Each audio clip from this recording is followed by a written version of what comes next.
and thank you for joining me. So in today's video we're going to talk about the Lakme loose powder. Now Lakme have come up with their natural range, and they have a skincare and they have a makeup in the entire range. In the makeup range they have a foundation which has the 4 shades, they have a lipstick which has the 15 shades, they also have a loose powder and they have a gel liner. And the skincare, they have a day cream, they have a night cream, and they also have aloe vera gel. So in this video I'm going to talk about the loose powder. So this is how the outer packaging looks like. It's completely beautiful.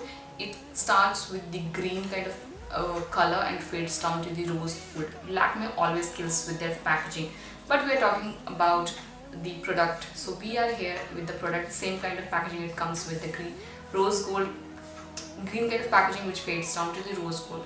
This is how the product looks like. Now I'm going to compare this product with my standard Bharat & Doris loose powder. So here is the Bharat & Doris loose powder, and we have a Lakme over here. So when we see the quantity, this contains only 8 gram of product and it costs 550 rupees. And this powder has the 30 gram of product and it is cost rupees I think 650, and very close to the Lakme one. So the quantity wise it's very low. You are only getting 8 gram of product. Now coming to the actual product, the product has a lightly shimmer to it. It has a little sheen to it. So when I tried baking with that, I tried with the sponge, I also tried with the brush. When I tried baking with the powder, it has given a little sheen under my eyes, which I'm not a very fan of. It accentuated my dryness, it accentuated my lines under my eyes, and also my pores. My pores were looking so big. They does not look big in the real life, but with the powder it was looking so big. Now when you touch the powder feels very silky. It feels like silk, like silky powder, those kind of silky powder. The powder is not like a matte looking powder. It has a lot of shimmer to it, the finely melt kind of shimmer. Now the best technique to use this powder is take a fluffy brush like this, dip the blush into the powder and just set rest your face.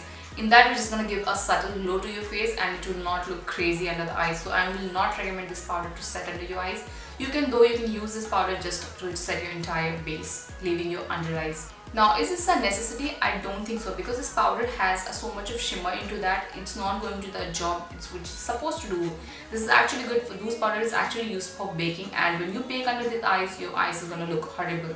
So not recommended this product if you are looking for baking under your eyes. Though you can set your entire face. You can also use a compact if you you necessarily do not need this product to set your entire face. So this is my review for this powder, and with that we come to the end of this video. Make sure to subscribe to my channel if you haven't already, and give this video a big thumbs up, and I'll see you guys in my next video. Then take care. Bye bye.